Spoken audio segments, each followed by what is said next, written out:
Bueno, buenos días. Esta es la séptima clase de este modo, con estos videos que vamos a hacer. Es la introducción al trabajo que vamos a hacer con el Conde Lucanor. La idea es mostrarles el análisis de tres ejemplos del Conde Lucanor, eh, para que vean un poco las pautas y los modos de trabajo y los problemas que aparecen ahí, para después trabajar ustedes con los que le han tocado.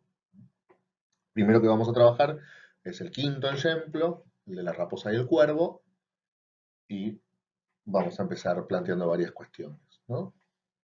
El planteo de Lucanor se divide en tres partes, ¿no?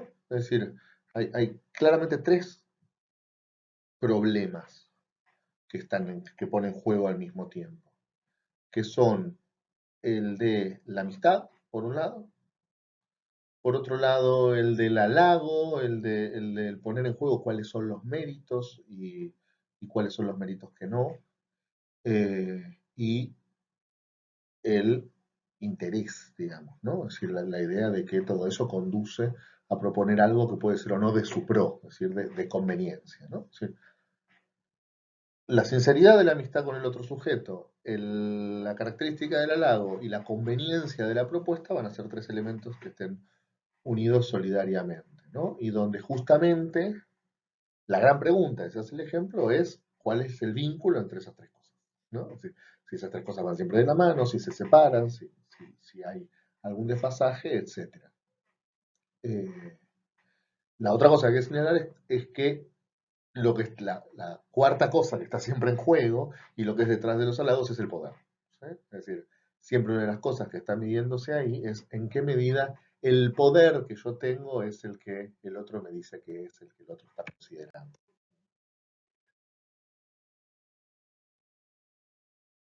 En la respuesta de Patronio se ve claramente una cuestión fundamental que es muy importante para la tradición ejemplar, que es que tiene mucho que ver con las puestas en abismo, la puesta en abismo que vimos en el CIFAR, digamos, que tiene que ver con poner en primer plano el lugar del consejero, ¿sí? Es decir, que quien pronuncia el ejemplo no solamente habla de lo que tiene que hablar, sino que además habla de sí mismo y de su posición, ¿no? Y lo importante es que el consejero es la respuesta a esta pregunta, a la pregunta por la unión entre amistad, halago y conveniencia. Porque el consejero siempre es amigo, es el amigo sincero, siempre va a buscar la conveniencia del aconsejado, pero no siempre va a ser halagador, ¿no? Y esto genera una serie de tensiones, ¿no? El gran problema del exemplum, si se quiere, que vuelve una y otra vez, que aparece representado, es qué pasa cuando el buen consejero le dice al poderoso, sobre todo, aquello que no quiere escuchar. Eh, Fíjense que además lo que dice Patronio es que a Lucanor lo están halagando más de lo que es. O sea, el problema no es tanto cuánto te halagan o cuándo no, digamos, en qué medida el problema retórico del halague, ¿no? El problema de la seducción del otro, sino eh, el problema es el grado de verdad. Hay un problema serio en el grado de verdad de ese halago. Y va a ser central para nosotros ese problema, ¿no? Eh, Piensen en este sentido, digamos. Para nosotros, piensen en nuestra vida cotidiana, el elogio, digamos, la sinceridad del elogio no es un problema central del halagador, ¿sí? Alguien que me insiste mucho en que soy hermoso y brillante, evidentemente está tratando de sacarme algo, y eso no se contraría en lo más mínimo en el hecho de que, como todos sabemos, soy hermoso y brillante. Este, y esto no es un problema para nosotros. En cambio, acá lo que se va a plantear en primer término es el problema de la verdad. En que el halago tiene una estrecha relación con lo que es verdad y lo que no. Y eso está muy vinculado al problema del poder que veíamos en la placa anterior. Eh, hay un, a mí me interesa mucho que ustedes vean en el Conde Lucanor una cosa muy interesante que es la sencillez con la que don Juan Manuel representa personajes, caracteriza personajes, ¿no? De golpe hay una frase muy al pasar, pero que de golpe sirve para ponerle al personaje los rasgos que necesita tener, ¿no? Y esta frase que aparece acá de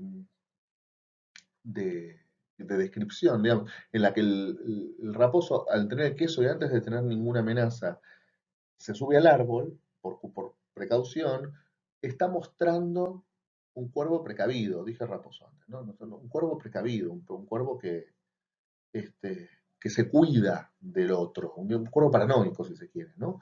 Y eso marca la pauta necesaria para la construcción del relato, que es, bueno, el hecho de que es difícil de convencer, es difícil de engañar, ¿no?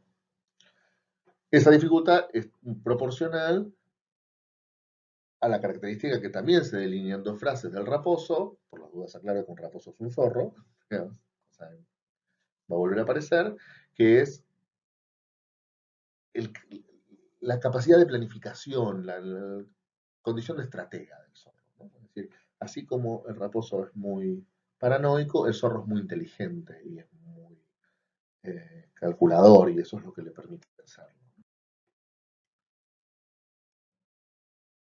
Y ahora está el problema central, que es lo que más nos va a importar resaltar, lo que más le importa resaltar a don Juan Manuel, que es el engaño con la verdad. Lo que va a pasar a lo largo de todo el Apolo, digamos, la forma, lo que va a hacer el raposo con el cuervo es permanentemente halagarlo diciéndole la verdad. ¿Sí? Que tiene un pico muy fuerte, que tiene un plumaje muy negro, etcétera, etcétera. ¿No? Primero quiero resaltar que esa duplicidad entre mentira y verdad es un problema muy frecuente en Lucanor, muy central en Lucanor. Aparece en una enorme cantidad de ejemplos. Ya les mencioné el Exemplum 1, que es fundamental para esto, ¿no? Que probablemente lo charlen en teóricos. El otro elemento que quisiera resaltar es la representación de la polémica. Recuerden que nosotros hablamos del vínculo entre el Exemplum y la argumentación, ¿no? Entonces, y el problema de la sofística, si se quiere, ¿no? De en qué medida el exemplum es una herramienta usada sofísticamente solamente para sostener un argumento eh, en el fondo vacío, ¿no? Entonces, lo que va a hacer el raposo es plantear primeramente como una disputa. Todos sabemos que los cuervos son feos, porque esta es la razón por la cual el exemplum es tan llamativo, porque el zorro tiene que halagar un raposo para que suelte el queso, siendo que el raposo para la cultura medieval es difícil de halagar porque es por consenso un animal feo, digamos, ¿no? Entonces, lo que va a hacer es traer la opinión generalizada de, todos dicen que vos sos feo, pero yo no estoy de acuerdo porque, ¿no? Y esa opinión canónica también aparece como una verdad que podría ocultarse, pero usa a su favor, ¿sí? Así como las plumas negras del cuervo son un dato que podría soslayar a la hora de lajearla, y sin embargo el raposo insiste en poner en primer plano, el hecho de que haya muchos que lo acusan de feo, que lo piensan feo, es una cosa que podría soslayar y sin embargo decide en primer plano. Y eso tiene que ver también con un problema que también es fundamental para el ejemplo, que es el de la cizaña. ¿No? Y que otra vez más está ligado al consejero. El consejero que dice la verdad normalmente tiene un problema, que es que tiene del otro lado los males consejeros que siembran cizaña en el noble contra él. ¿No? Fíjense que parte de la estrategia es el avance paulatino de los elogios, y una cuestión central es que todos, y esto me parece que también es una forma de contradecir esa opinión generalizada, se apoyan sobre una estética que es una estética del hectara y prodece, ¿no? De la utilidad, ¿no? La cosa bella, el arte, tiene que ser eh, al mismo tiempo que deleitable, útil y productiva, ¿no? Opuesta a una estética del goce, digamos, una estética, si se quiere, ligada a la cupidita, ligada a la lujuria, ligada al puro deseo, ¿no? Que aparece representada claramente en el pavo real. El pavo real que menciona, por contraposición, el raposo representa ese tipo de belleza. Me interesa resaltar esto porque, no solamente porque es una forma de dar mayor verosimilitud, sino porque es una forma además de poner en escena dos cuestiones que son centrales para don Juan Manuel. Una es esta identidad entre mérito y poder, esa belleza solo es belleza si se traduce en sentido de poder, pero por otro lado está el asunto, está puesto ahí en juego el criterio estético básico de don Juan Manuel. La idea de que la ficción, digamos, de que este tipo de escritos, como el que está haciendo él mismo, debe ser útil y debe conducir a la acción y ser productivo en algún sentido, es un criterio estético fundamental para don Juan Manuel. Ahora bien, el final de esos elogios es cuando finalmente incurre en la mentira, ¿no? Porque la estrategia básicamente, ¿cuál es? Decirle al cuervo que canta bien para obligarlo a cantar y que al cantar se le caiga el queso que tiene en el pico. Eh, y ahí hace falta mentir, porque los cuervos no cantan bien. De hecho, lo más claro de su fealdad, lo más notorio de su fealdad es lo feo de su graznido. Entonces, ahí es cuando el raposo tiene que mentir. Ahí es cuando el elogio es claramente una mentira, ¿no? Cuando va a decir, todos sabemos que cantas muy lindo cuando en realidad cantas feo, ¿no? Fíjense que hay un movimiento retórico muy interesante que da el raposo para hacer esto, que es que en vez de afirmar, sospecha, ¿no? La idea de, siendo que sos tan bello en todos estos aspectos, que son ciertos que acabo de mencionar, seguramente, yo no lo sé, pero seguramente lo serás también en este otro aspecto, que es el que no. Eh, lo que quiero que quede claro es que todo está dirigido para construir un raposo inteligente, estratega, hábil, digamos, que consigue sus objetivos, ¿no? Y esto tiene dos objetivos. El primero es el más evidente, o dos explicaciones. La primera más evidente tiene que ver que en cualquier antagonismo, los méritos de un personaje derivan en los méritos de su contrincante, ¿no? Es decir, este, si el zorro necesita ser muy inteligente para engañar al cuervo, bueno, eso quiere decir que el cuervo también es inteligente porque no se lo engaña de cualquier manera. Y acá aparece un problema que a nosotros nos importa muchísimo, que es el de la identificación. Porque el cuervo es el sujeto de identificación del lector. El lector está puesto en el lugar del cuervo. El mensaje del ejemplo es que no te pase como el cuervo. No te pongas en el lugar del cuervo. O sea que necesita identificarse y el lector solo puede identificarse con un personaje que respeta. Digamos. Entonces, para eso necesita ensalzar su inteligencia. Tengan esto presente porque el problema de la identificación va a ser fundamental para la construcción en general de los ejemplares del Conde Lucanor.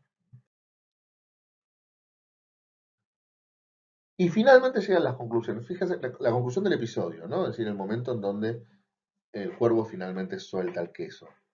Y fíjense, el párrafo que está citado en esta diapositiva es muy llamativo, ¿sí? Bueno, revisen, si quieren por arriba, los 51 ejemplares del Conde Lucanor y van a ver que esto no pasa seguido. No pasa seguido. ¿Qué es lo que no pasa seguido? Que Patronio interrumpa el apólogo por la mitad para hacer una evaluación. Patronio siempre hace una evaluación del ejemplo cuando éste termina, es decir, la estructura de todos los ejemplos, la visto en teóricos es más compleja, pero en términos básicos hay una introducción de Patronio y Lucanor, después un relato, después una conclusión de Patronio y Lucanor, donde el relato que queda enmarcado entre las dos intervenciones, en general queda intacto, digamos, queda eh, con autonomía. En cambio, en este caso, ese relato está en el medio intervenido por un comentario de Patronio. Y esto no tiene que dar la pauta de lo que le importa, eso que está diciendo a Lucanor, a Lucanor, perdón, no, a don Juan Manuel, de cuánto le importa a don Juan Manuel lo que está diciendo, y lo que está viniendo a resaltar es precisamente esto. Es precisamente el hecho de que el raposo miente con la verdad. Digamos, ¿no? Una de las cosas que también me va a interesar mucho es que este pasaje, como muchísimos otros, me parece que da cuenta de una cierta desconfianza en el lector, ¿no? Van a encontrar mucho esto en don Juan Manuel. Vieron que cuando hablamos del ejemplo vimos que uno de los rasgos es la necesidad de que el lector sea el que descifre la enseñanza, la moraleja, la doctrina que se quiere extraer de ahí. Y hay un montón de síntomas en don Juan Manuel, y no solo de que don Juan Manuel no tiene confianza en que el lector va a ser capaz de descifrar esto, y por ese motivo eh, le predigiere el relato, digamos, ¿no? Por las dudas. Una vez más, como veíamos en el cifar, para evitar los riesgos de la polisemia, ¿no?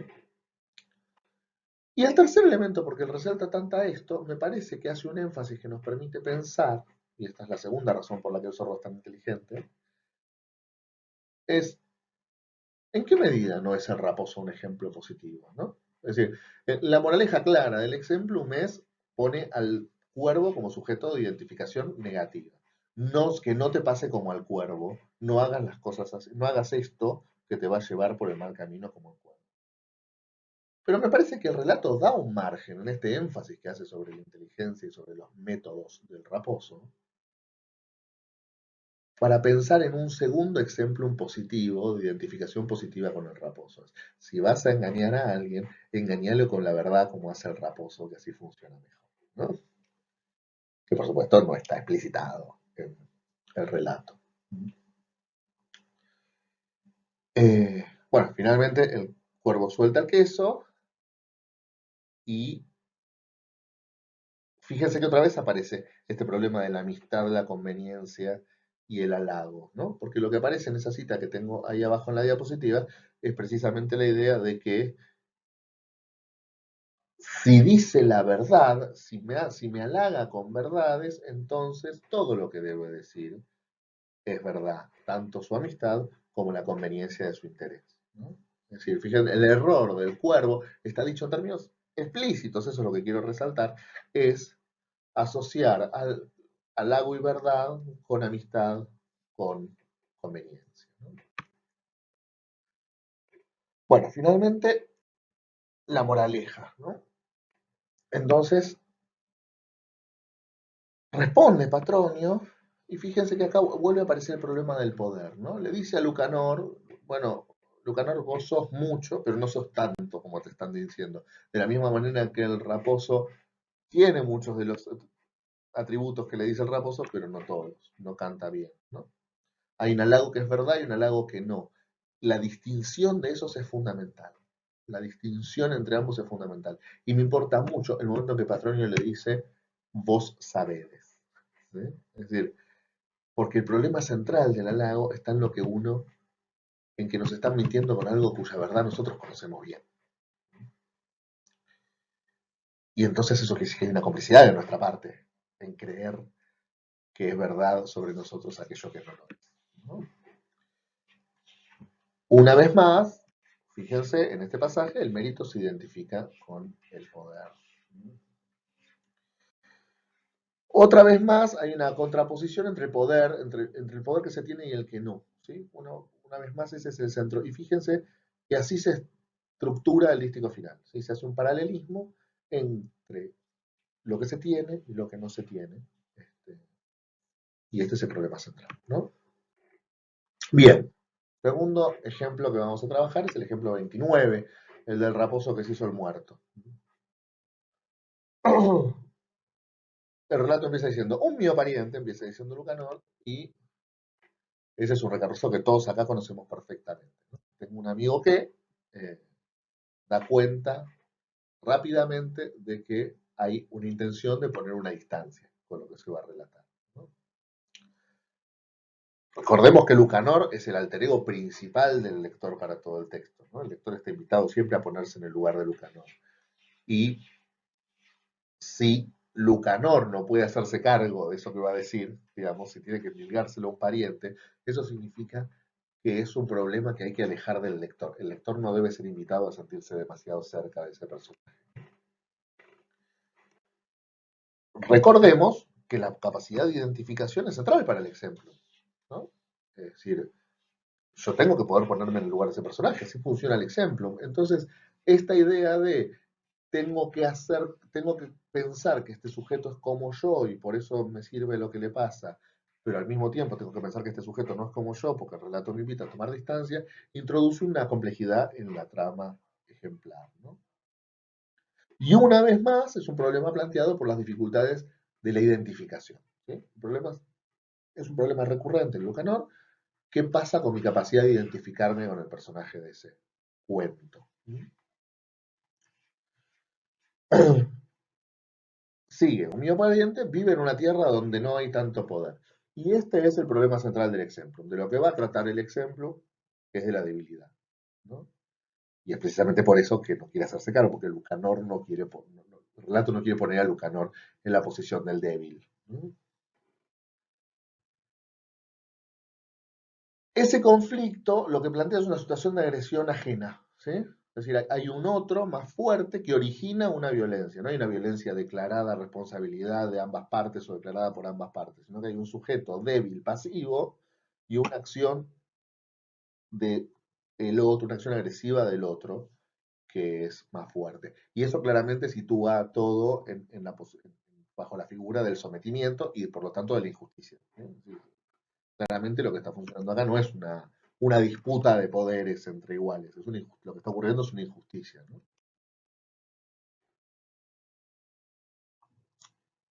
Y sigue, este pasaje nos va a interesar mucho, ¿no? Cuando dice, querría muy de grado que hiciese él alguna cosa porque hubiese un achaque para hacer contra él. Este pasaje es fundamental. ¿Eh? ¿Qué es lo que está diciendo? Es el débil, si el débil se venga de eso que le hacen, si busca la violencia, les está dando la excusa para atacar del todo, como no están haciendo. Y eso, volveremos, pero me parece interesante tener en cuenta que eso implica la existencia de una violencia latente, aún no ejercida. Es decir, si bien el fuerte ejerce una fuerza, una agresión contra el débil, no está ejerciendo toda la violencia que puede ejercer. Hay una amenaza que no se está cumpliendo. ¿Mm? Si esa amenaza se cumpliera, si no hubiera una violencia latente, si toda la violencia fuera declarada, la situación sería otra. Y esto va a ser central para el ejemplo, ¿sí? Esta diferencia entre estas dos situaciones planteadas por estos dos diferentes estados de violencia. ¿No? Y lo que dice Lucanor es que el pariente no tiene ganas de seguir bancándosela, ¿no? Eh, que quiere reaccionar. Y ahí aparece un problema muy importante para el ejemplo, que es el del honor. Y lo que más tenemos que tener en cuenta es que no está mencionando la palabra honor. Honor y valor, ¿no? Y coraje y valentía, digamos, porque después va a decir que prefiere jugársela todo o nada que seguir en esta situación. ¿No? Es decir, esa valentía y ese honor son el gran conflicto de este relato y no aparecen mencionados. Síntesis, vamos a resumir lo que quiere, lo que según Locanor quiere su pariente. Su pariente quiere, a pesar de su condición de debilidad, frente a una injusticia, defender su honor mediante un acto de valor. Si se fijan, descritos de esta manera, lo que estamos hablando es de la escena prototípica básica de cualquier texto basado en una moral caballeresca. ¿Sí? En general, los grandes caballeros, los grandes héroes, son personas que defienden su honor ante todo, con un enorme valor ante todo, sin pensar en ninguna conveniencia, luchando contra la injusticia y muy normalmente a partir de la condición de debilidad, porque aplastar al que está abajo no tiene ningún mérito. ¿No? Y nos interesa poner en el centro que el problema acá es un modelo moral épico caballeresco porque Patronio se va a oponer. ¿Sí? Va a decir que el pariente no tiene que hacer esto. ¿No? Y eso genera un conflicto en una ética narrativa. Entonces, lo primero que tenemos que poner en claro es, fíjense cómo todo el planteo evita poner en palabras, evita dar los nombres de los grandes temas en juego. Injusticia, honor, valor. Nunca se menciona. ¿No? Frente a eso, lo que vamos a, a proponer Patronio es un modelo narrativo completamente diferente que podríamos llamar el de las tretas del débil. ¿Sí? Supongo que ustedes se habrán cruzado con eso alguna vez, los que tienen más años en la carrera, por lo menos. Las tretas del débil es el título de un famosísimo y excelente artículo de Josefina Ludmer sobre Sor Juana Inés de la Cruz, ¿no? Y que tiene planteado justamente cómo determinadas formas indirectas de la defensa es el patrimonio, digamos, es el derecho del que actúa desde una posición de debilidad, ¿no? Es decir, la idea es, los débiles tienen derecho a otra moral distinta que la moral de los fuertes, que es la moral caballeresca. Eh, Nunca el consejo es dar la otra mejilla, quiero que quede claro, porque esto podría ser otra forma de justificar la no acción, digamos, una justificación cristiana del bancátela porque es lo que Dios quiere que vos sufras. Y sin embargo, no es lo que está diciendo Lucanor de ninguna manera. Una cuestión que me quisiera detener acá en un texto que se llama La escritura profana, muy interesante, de Northrop Frye, él dice una cosa muy interesante que dice que básicamente la narrativa popular, sobre todo la narrativa oral, tiene dos grandes potencias, digamos, ¿no? Eso se llama la forza y la froda, o sea, la fuerza y el fraude, ¿no? Y lo que dice son los que estructuran la tragedia y la comedia, ¿no? Es decir, los personajes trágicos o épicos hacen gala de su fuerza, hacen uso de su fuerza, muestran su fuerza, su potencia, ¿no? Mientras los personajes débiles, que son los personajes de la comedia, los personajes de baja condición, consiguen sus objetivos mediante la artería, mediante el fraude, ¿no? Entonces, en algún punto lo que está ocurriendo acá es que está Patronio reivindicando las formas de la froda. Fíjense además que en esa violencia latente que mencionábamos antes está el elemento central para oponerse al ideal caballeresco. ¿Sí? Lo que usted dice explícitamente en esa frase que yo resaltaba es, están esperando que el pariente ataque para poder hacer algo peor. Entonces, la respuesta del pariente no sería lo que él espera que sea, que es una venganza, sino todo lo contrario, les está haciendo un favor. ¿Sí? La idea de si los atacás les haces un favor es el argumento central para oponerse a lo que indica la moral caballeresca. ¿No? Eso implica que existe un nivel de ofensa mayor, esa violencia latente, que sí justificaría el acto de arrojo. ¿No? Y eso va a aparecer después. Bien, llegamos al cuento. Yo espero que no se escuche, pero mi gato está arañando la puerta desde que empezamos. Eh, Me está poniendo un poco nervioso. Eh, Ahora sí llegamos al cuento, ¿no? Y fíjense que aparece una vez más una presentación que es muy llamativa, ¿no? Lo primero que debería llamarnos la atención, el cuento de lo que habla es de un zorro nuevamente, que entra a robar gallinas a un corral, digamos, ¿no? Y, y lo llamativo es que no se menciona el robo. En ningún momento se menciona el robo. Nunca en ningún momento se pone al ladrón en el centro de la escena, ¿no? Esto es nuevamente un problema de identificación, digamos. El relato no aparece planteado como un conflicto moral. Lo que va a pasar no es un castigo por el pecado de la avaricia que implica robar la propiedad ajena. No es eso, no es esa moral la que está en juego, sino de otra índole. Y una vez más me parece que está en juego acá el problema de la identificación, ¿no? Es decir, no le vamos a pedir a Lucanor ni al lector, personajes nobles, que se identifiquen con un vulgar ladrón. Esto en el siguiente ejemplo que vamos a trabajar va a aparecer más claramente. Sí hay un problema interesante que es, todo conflicto surge de un error. El raposo roba gallinas de noche y de golpe se le hace de día. Y ese error es el que genera todo el conflicto. Si se hubiera retirado a tiempo cuando todavía era de noche, nada de esto estaría pasando, ¿no?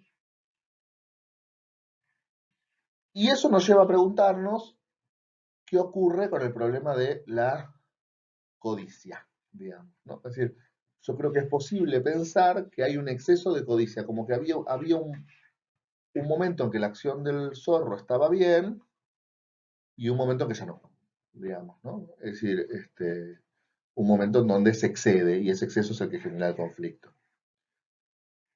La otra cosa que debe llamarnos la atención es que el conflicto no surge como un resultado necesario del acto, sino como una contingencia. Es decir, estar en la situación expuesta de poder ser atrapado no es un resultado natural de entrar a robar gallinas, sino que es el resultado natural de una contingencia evitable que es que se te haga de día, ¿no? Fíjense, por supuesto, que está el problema de la identificación del débil con lo nocturno, con lo no visible, lo no frontal. Otra vez, esa noche genera un campo semántico ligado claramente a las tretas del débil y a la froda, ¿no?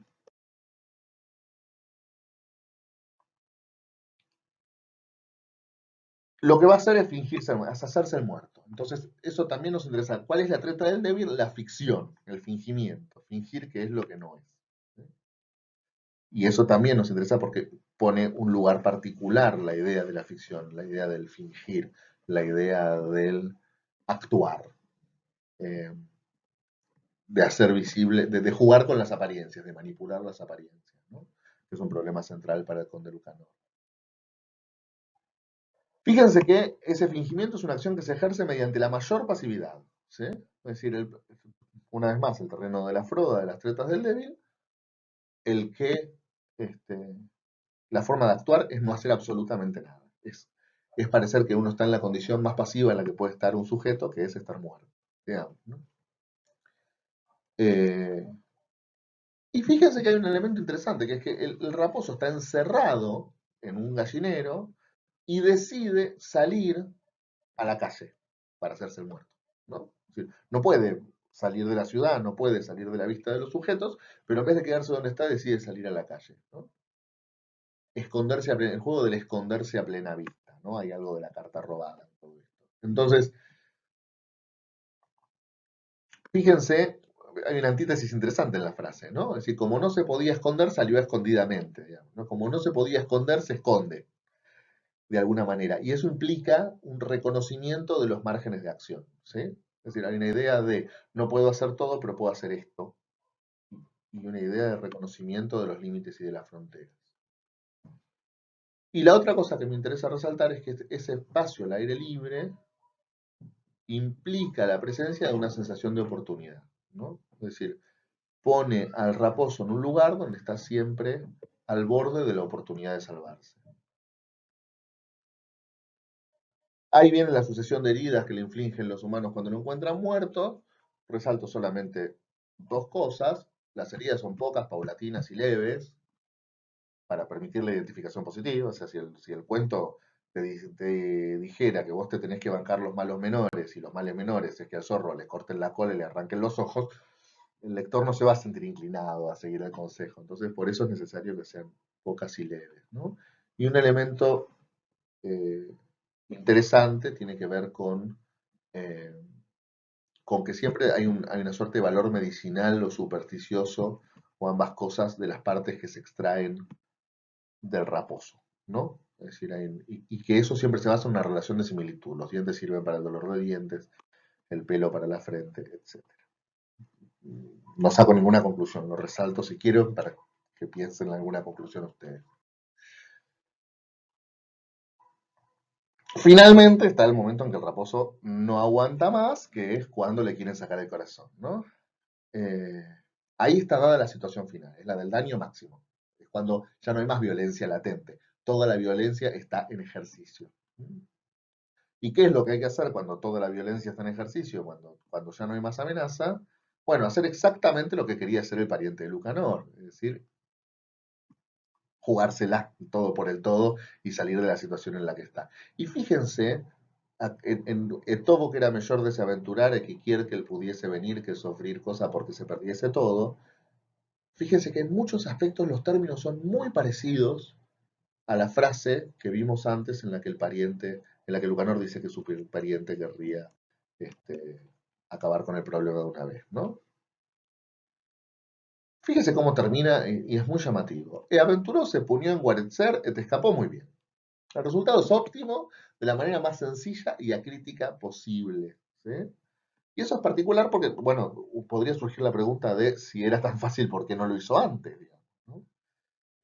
Hay una idea de riesgo en ese escape que todo el ejemplo supone que no se condice con la facilidad de la solución final, ¿no? Me parece que una vez más está el problema de favorecer la identificación, digamos, es más difícil decirle al lector, eh, bueno, mirá, en esta situación vos tenés que salir, pero lo más probable es que te maten igual, digamos, genera menos ganas de imitar el ejemplo, pero me parece particular que es un conflicto que se encuentra el relato cuando quiere, en el momento en que necesita volver a una ética caballeresca. Es decir, una vez que se planteó el relato en los términos de la Froda, ya no es posible invocar dentro del mismo los valores de la fuerza y actuar en ese sentido. Entonces se encuentra con un desajuste que es llamativo e interesante. Por otro lado, la otra cosa que encontramos acá es que eso es un conflicto, digamos, ¿no? Es decir, si la relación entre los riesgos, las conclusiones y los éxitos está desajustado, bueno, eso es un problema serio para la trama ejemplar, porque justamente una de las bases del exemplum es dejar muy sólidos los engranes de causas y consecuencias, digamos, ¿no?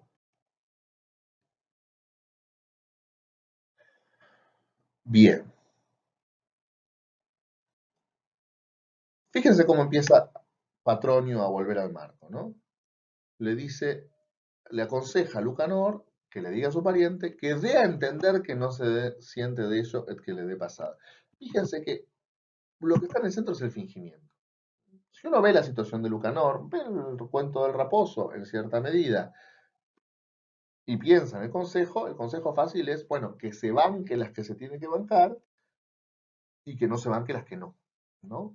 Tiene que ver con una cuestión de pura especulación, si se quiere. Pero el consejo no es ese, no termina siendo eso. Termina siendo que finja que no le molesta, que no le hacen ningún daño, porque eso le conviene. El patrón introduce en el consejo un fingimiento que es por lo menos extraño a lo que venimos viendo, ¿no? Y, perdón, no me deja volver atrás. Y lo que me interesaba particularmente tiene que ver con que en el pasaje anterior lo que se decía era que hay un juego con la honra en ese sentido, ¿no? Es decir, bueno, si vos mostrás que te afecta, entonces estás obligado a reaccionar, porque si no quedás deshonrado. En cambio, si no te importa, no estás obligado a reaccionar, porque podés no hacer nada, total, no te importa, ¿no? Y lo que aparece ahí es un ideal de honra profundamente subvertido, gravemente subvertido, porque eso significa que hay una honra pública que se manipula con una serie de fingimientos, que no es la idea central, ¿no? Es decir, yo acabo de decir honra pública, pero ustedes seguramente vieron, en general vengo diciendo honor, y seguramente ustedes vieron con el CID que hay una distinción entre el honor, que es de carácter público, y la honra, que es de palabra, de valor privado, ¿no? La honra es íntima, digamos, ¿no? Es decir, yo siento que tengo, ¿no?, mi honra intacta en mi fuero interno, mientras mi honor tiene que ver con mi fama o mi estatuto público, ¿no? Normalmente hay una solidaridad bastante íntima entre ambos, es decir, una persona honrada es una persona honorable y viceversa, digamos. Hay pequeños desajustes que se producen y que generan los conflictos narrativos, pero en general hay una equivalencia clara entre ambas cosas. Y si miran lo que estaba presente en esa frase que aparecía en la placa anterior, era precisamente la idea de que hay un honor, que es un honor público, que puede manipularse justamente basándose estrictamente en su dimensión pública y que no tiene repercusiones sobre la honra. Bien, ahora sí vamos a esta placa que es la que estamos viendo. Eh, El débil tiene una oportunidad en el último recurso, es decir, en el momento donde la violencia latente deja de ser tal y se ejerce, para el valor y para el honor. Y acá sí aparece claramente una moral caballeresca, y acá aparece finalmente, fíjense, al final del relato, por fin la palabra honra. Este pasaje, como decía, está planteado exactamente en términos de valor caballeresco, valor que hay que retomar una vez más por el problema de la identificación del noble, ¿no? Fíjese que acá sí habla de la muerte antes que de la victoria, no está pensando en que ese acto de arrojo caballeresco va a conducir a la muerte antes que a la victoria, y hay una contraposición clara con la conclusión del apólogo, que como vimos llevaba una victoria demasiado fácil, ¿no? Bien, último ejemplo que vamos a ver, el ejemplo 45, el hombre que hizo un pacto con el diablo. Es muy interesante, creo que lo más interesante de este ejemplo, y una cosa a la que le vamos a prestar mucha atención, es la relación que existe entre Marco y Apólogo, ¿no? Que no es una relación muy ajustada, y eso es muy significativo. Si se fijan, el pasaje donde Lucanor plantea el conflicto es un pasaje que plantea un problema de fe, ¿sí? Es decir, el agüero y los hechizos, digamos, ¿no? Es decir, los recursos mágicos son recursos a los que si uno se entrega está violando su confianza en Dios y en la fe cristiana, ¿no? Y ese es el principal problema que plantea. Fíjese, esta doble valor es el agüero y las arterías, ¿no? Porque el agüero tiene un problema de moral cristiana, pero no de moral terrenal. No hay ningún mal en sí en tratar de conocer el futuro si no es por la relación con la dimensión ultraterrena. Pero en la sartería sí, hay una intención de hacer un mal al otro, digamos, hay una intención de hacer trampa, ¿no? Y ahí hay se está cubriendo con estas dos palabras ese doble valor, ¿no? Eh, Fíjense, acá está hablando, para hablar del desajuste al que me refería hace un rato, fíjense que no hay nada de lo planteado por Lucanor que parezca tener una relación metafórica más o menos concreta con un pacto con un diablo, ¿no? Es decir, un ejemplo que habla de los riesgos de hacer un pacto con el diablo normalmente hablaría de los malos amigos, ponele, ¿no? De cuidarse de los malos amigos o algo del orden. Y nada de esto aparece acá, ¿no? Eh, entonces, dos cosas quisiera resaltar. Primero, ese desajuste no implica un problema no explicitable al que se está respondiendo. Es decir, me parece que es posible pensar, por lo menos, que ese desajuste entre el marco y el cuento es porque ese cuento tendría otro marco, con otra pregunta y otra respuesta, que no se puede decir explícitamente. Digamos. Entonces se le saca el marco y se lo pone en otro, pero con un desajuste que indica que uno en su cabeza tiene que ir a buscar el marco que falta. Una vez más, por supuesto, el problema es la identificación. ¿Por qué no se puede plantear el problema? Porque es un problema que planteado explícitamente no permite al lector identificarse con ese sujeto. Representación del hombre. Muy importante la representación que se hace del hombre, ¿no? Un hombre rico que llegó a gran pobreza.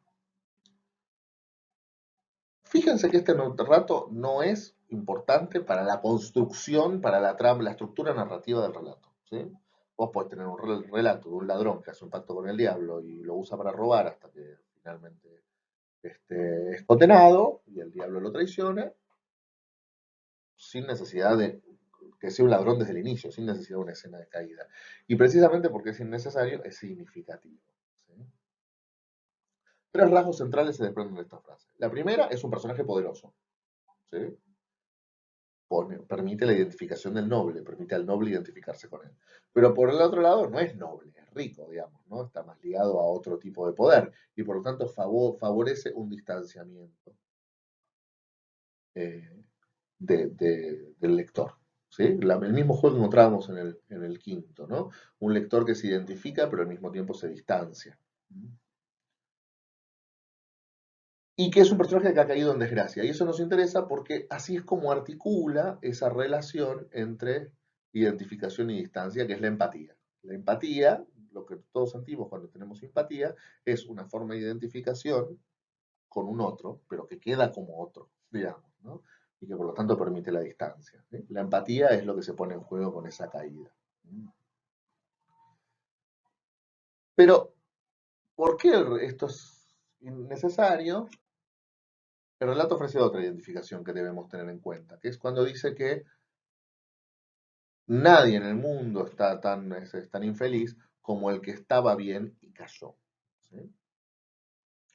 Básicamente lo que dice, lo que expone de esta manera el relato, es que hay una verdadera desgracia que es la que no es la de no tener, sino es la de haber perdido. ¿Sí? Acá, fíjense que lo que está haciendo claramente es distinguir una pobreza natural de una pobreza contra natura. ¿Sí? Es decir, hay pobres por circunstancias y hay pobres naturales, digamos, ¿no? Y los pobres naturales, bueno, son lo que son, ahí tienen que estar, digamos, ¿no? Está bien que lo sean. Lo que es una injusticia y una desgracia y debemos apiadarnos es de los pobres contra natura. Fíjense que otra cosa muy importante que aparece en esta caída es que hay una asociación de la fortaleza material con la fortaleza moral.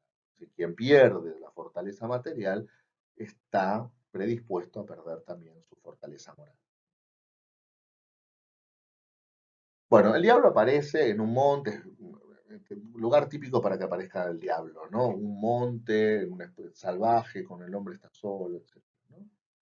Y lo que me interesa resaltar, voy a pasar rápido esta placa, es como el saber del diablo sobre el pesar del hombre es fundamental, ¿no? Es decir, el diablo sabe que está débil, por eso sabe que lo puede tentar, por eso preguntarle por qué está débil es la forma de acercarse a él. El hombre se niega por lo que muestra su recelo y al mismo tiempo el diablo le prueba su poder mostrándole que sabe, que conoce su dolor y y después el relato dice explícitamente que es por ese dolor que lo tienta, ¿no?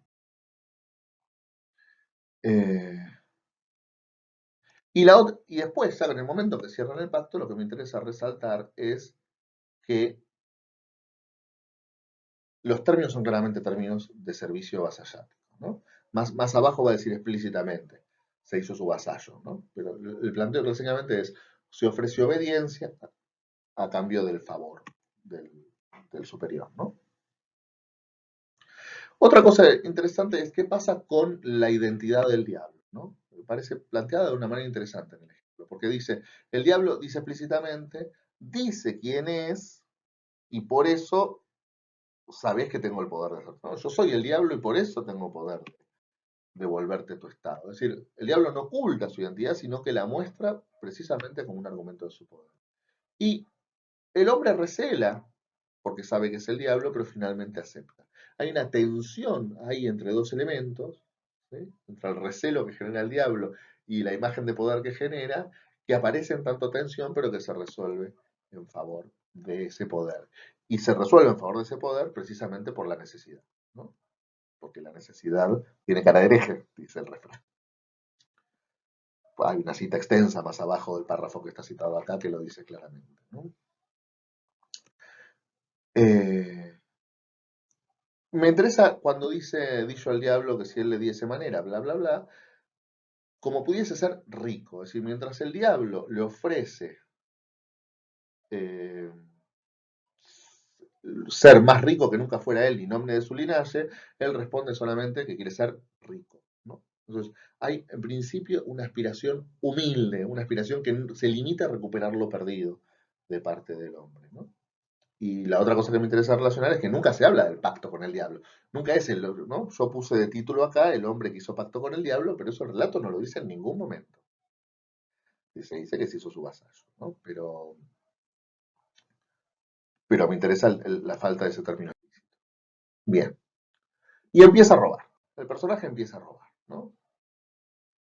Empieza a robar un poco más, está claro, un avance paulatino de la magnitud del robo, y ahí ocurre algo que para nosotros es fundamental y tenemos que, es muy, muy importante reparar en eso en este ejemplo, ¿no? Que es que hay un momento exacto en que el sujeto pasa de cubrir su necesidad a una situación de codicia, ¿no? El malandante, no se teniendo por pagado de cómo era fuera de la serie, comenzó a furtar un más. ¿Sí? Se cierra acá lo que se inició con el simple rico del comienzo. Es decir, era rico, había caído en desgracia, en esa desgracia estaba mal, viene el diablo, le ofrece ser todo lo rico que puede ser, él dice, todo lo rico que puede ser, no, solamente quiero volver a ser lo que era, y vuelve a ser lo que era, efectivamente lo cumple, y ahí se cierra un ciclo, se debería cerrar el exemplum, pero no, porque sigue, ¿no? Y ahí es donde entra la codicia. Fíjense que le dice el malandante. Es la primera vez en todo el exemplum que el narrador usa un calificativo narrativo para el ladrón. Y esto implica que en esos robos hay una clara división en dos tiempos. En donde la segunda parte es la parte donde está todo lo malo, digamos. Y eso nos lleva a una pregunta. ¿En qué medida se puede decir que el primer tiempo era razonable, era justificable, no producía ningún mal? ¿En qué medida hay una dimensión del robo, y hablar del pacto con el diablo, que está siendo justificada, ¿no? Es decir, bueno, vos podés hacer un poco las cosas que están mal. El tema es que no te vayas al carajo, ¿no? ¿En qué sentido esa división en dos tiempos no está planteando eso, ¿no? La otra cosa que me interesa es que el diablo va tardando cada vez más y en algún momento el personaje le dice, pero ¿qué pasa que tardaste tanto? El diablo le dice, bueno, tengo muchos como vos. Y lo que me interesa que está ahí es que ahí hay una advertencia clara, ¿sí? Personaje tiene una advertencia clara de que esto está saliendo mal y la desoye. Y me parece que lo que tenemos que reparar ahí es que la codicia no solo te hace malo, también te hace tonto, ¿no? Es decir, eh, creo que había aparecido algo en lo que vimos del Cifar.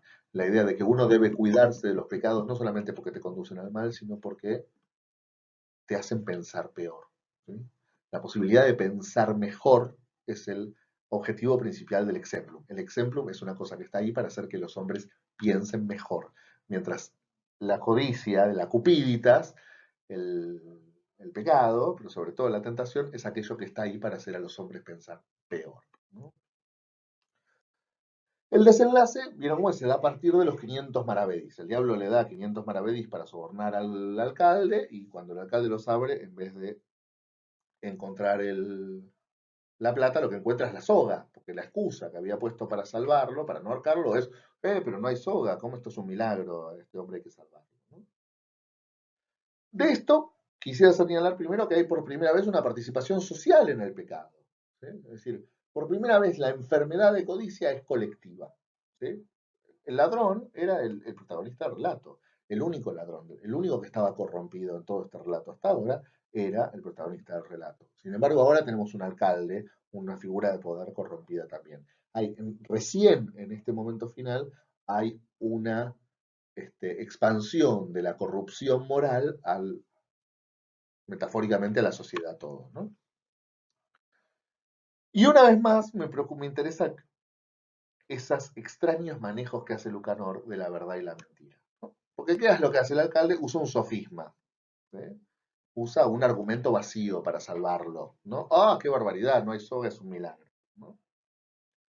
Y lo que hace el diablo para traicionar al amigo, para hacer el mal, es destruir ese sofisma, ¿sí? Es decir, sí hay soga, sí que lo tenés que ahorcar. Y destruir un sofisma significa restituir la verdad, es volver ineficaz la mentira del alcalde, ¿sí? Entonces, fíjense, el diablo hace el mal porque traiciona a un amigo, pero al mismo tiempo hace el mal haciendo ahorcar a un ladrón, o sea, haciendo que se haga justicia y que un alcalde no reciba un soborno. ¿Sí?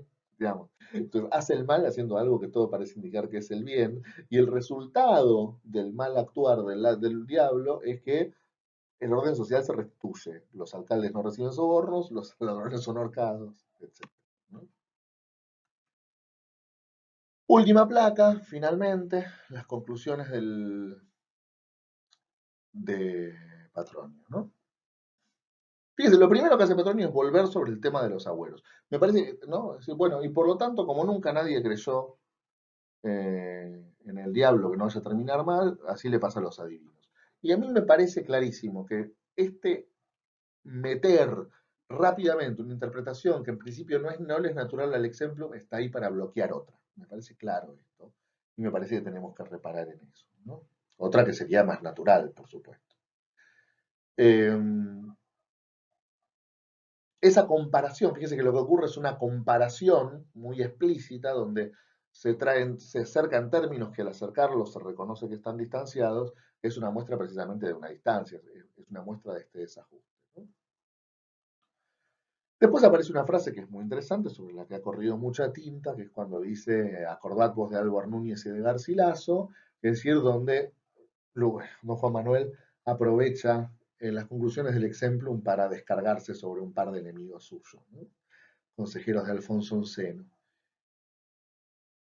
Y fíjense que esto también refuerza la idea de un desajuste entre el relato y la conclusión. Porque a pesar de lo que se dice, a pesar de que lo que se dice es que Álvar Núñez y Garcilaso fiaron en agüeros y por eso le fue mal, claramente no son enemigos de don Juan Manuel porque son agoreros, digamos, son enemigos por otro tipo de prácticas cortesanas que también están acá llamadas a silencio, digamos, ¿no?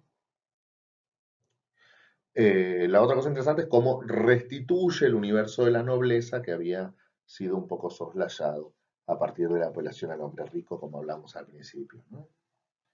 Eh, y habla finalmente de, bueno, fiad derechamente en vos, que si vos te ayudás de esa manera, él te ayudará, ¿no? Y una vez más, Patronio cierra esto llevando el problema de los abuelos enteramente al terreno de la fe, ¿no? De lo que permite, de lo que no permite la fe, y el dístico final confirma esa interpretación. Ahora, fíjense, no aparece en el dístico final, pero sí en esta frase de Patronio, que hay una promesa de ayuda equivalente a la del diablo. Es decir, si vos, en vez de confiar en los agüeros que es la confianza que paga el diablo, tenés fe, esa es la confianza que paga Dios. Y eso significa que Dios te va a pagar, que Dios te va a ayudar, ¿no? Eh, y eso es, implica una cierta equivalencia, ¿no? O sin una equivalencia, una idea de interés, digamos, ¿no? Es decir, donde eh, el problema no es abnegación lo que propongo, sino un interés moralmente positivo. Bueno, con esto termino, se me hizo muy largo esto, tengan en cuenta que tenía 3 ejemplos enteros para analizar, que son 3 en particular que como verán van a ser muy importantes para lo demás. Quedan ahora los trabajos de ustedes y el comentario. Les mando un saludo y hasta la próxima.